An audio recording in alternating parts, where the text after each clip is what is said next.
So the saga continues between these little 135 pounders. Well, um, the WBO has come out and has ordered Kambosos to fight against Lomachenko. On the previous video, I said that you got to be careful. You can't necessarily go by what these people say as far as with the deals that are going down and who Kambosos is fighting because they're all over the place.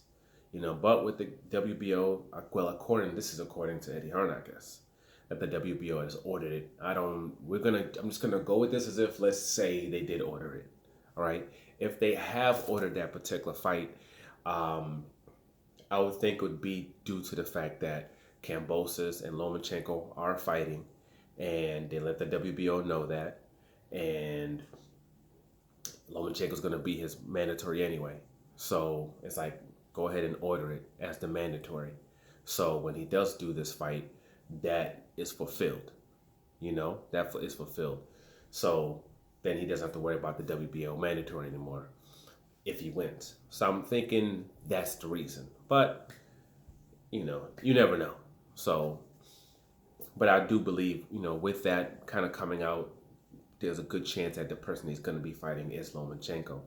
Now, Bill Haney, Devin Haney's father and trainer and the CEO of his company, basically came out and said that, hey, that they're willing, whatever deal that Lomachenko took, they're willing to take that deal. Whatever Lomachenko's getting paid, they're willing to get paid that amount of money in order to make this fight happen.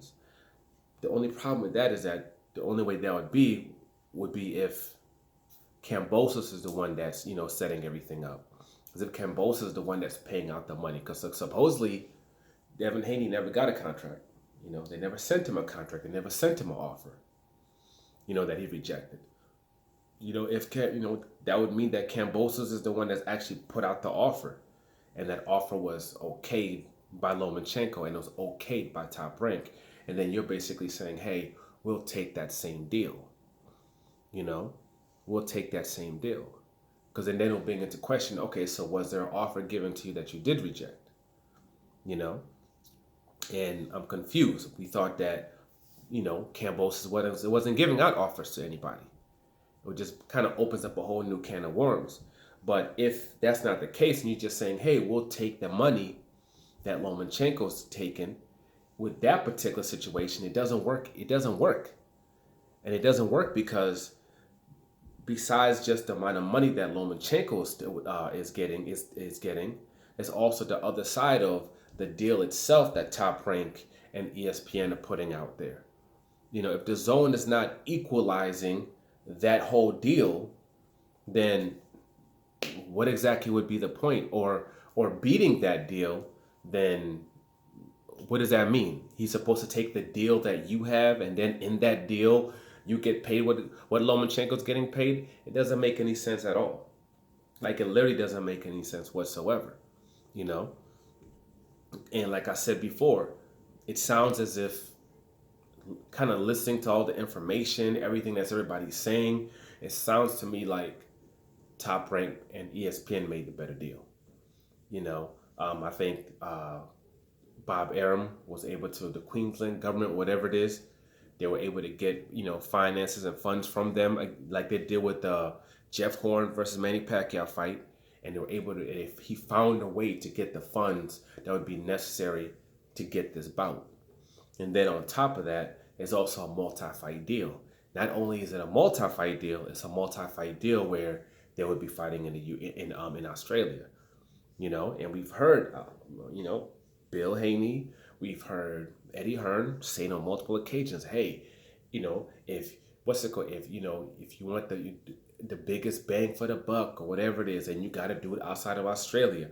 Australia, they only have half that capacity, as if they're fighting that the fact of having to go to Australia. If you want this amount of money, then we're going to have to do it outside the country. Hey, Dubai's offering this, we can probably get some people from over there to offer this amount of money.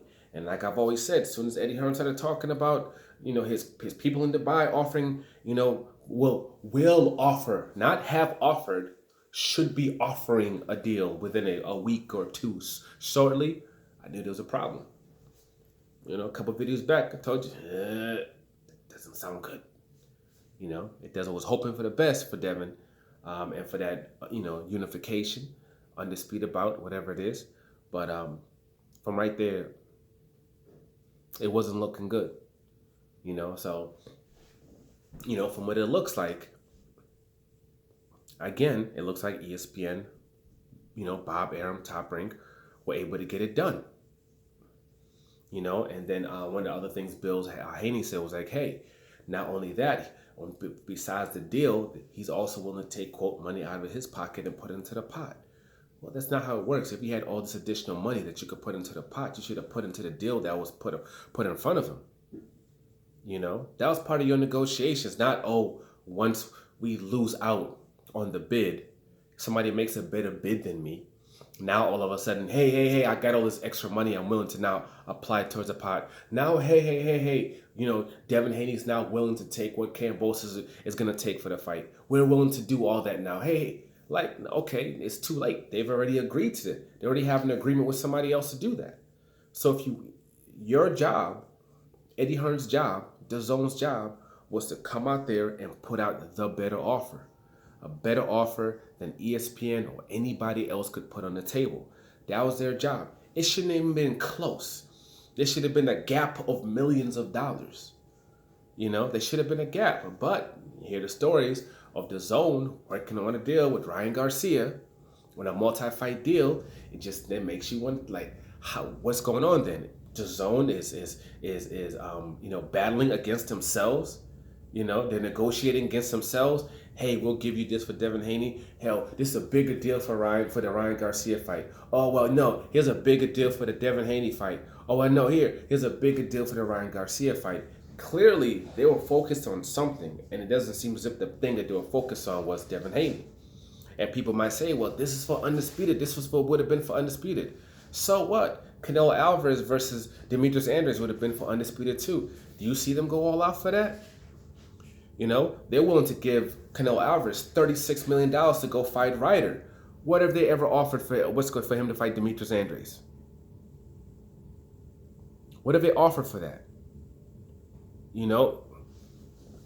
I always just go by the history. Just go by the history. Clearly, there's a possibility that investing a substantial amount of money in the Devin fight was something that they weren't willing to do. Or there was a max of what they were going to be willing to do in order to make that bout happen. And whatever ESPN and Top Rank came up with exceeded that amount. And you always hear Eddie Hearn say, I'm still believe we can figure out a way to make the fight happen. I'm sure we can come up with a package that can make the fight happen. As if they know there's a number, there's something that needs to be, a threshold that needs to be reached in order for the bout to be made, and he's trying to figure out a way to get it done. He has his own bag now. He just what he put down, $34 million. He tried it when he was trying to get the Tyson Fury fight, versus Dillian White. So he got money in the bag. It's just that he's not willing to go into that bag to invest in Devin Haney like that. Regardless of what he might say about him or quote think about him, there's a max of what he's willing to do when it comes to that. And a lot of people always talk about, oh, well, he's giving everybody else, all these guys, their highest paydays, their highest pay. It's one thing when you're talking about paying somebody $300,000, $400,000, $500,000, $1 million, 1.2 million. That's a different thing. That's a different thing than setting up a multi-fight deal like this kid's about to get. When you talk about now millions of dollars to the other side, it's a completely different thing. It's a completely different thing. It's like saying, man, I've been building these 4 family homes. I've been doing what they talking about. I've been doing it, on a regular basis. Yeah, that's cool, but I need a 16-unit build. It's a different thing. Yeah, what are you going? Can you when it comes to them bids? Yeah, you're winning these bids when it comes to these little 4 units. What's up with this 16 units though? How are you when it comes to bidding for these 16 units? Can you get one of those deals done? It's a completely different ball game, so we got to see, we got to see what still happens, how, things end, but it's not looking good as far as Devin Haney getting the fight. According to Bill, The other side, pretty much Kambosos and his camp have stopped answering phone calls. According to Kambosos' camp, Lou DiBella, he had put out an offer to Devin Haney, and to obviously to Eddie Hearn, and the offer was rejected, and they sent the offer that was laughable. That's what he had to say. But like I said, I'm not necessarily believing any of the sides. I'm kind of just sitting out there and picking out information, trying to kind of figure out everything by the things that people say and the information that come out, and when both sides kind of corroborate certain pieces of information and trying to put it together. But from everything that I've heard, everything that I've seen, it seems as if Top Rank and ESPN made the best offer, and I'm not shocked. I've always said, Eddie Hearn is great when it comes to promoting in the UK. They'll go all out for the UK. But when it comes to America, especially with American fighters, you're not going to progress using the blueprint that they utilize, especially on a closed platform like the Zone.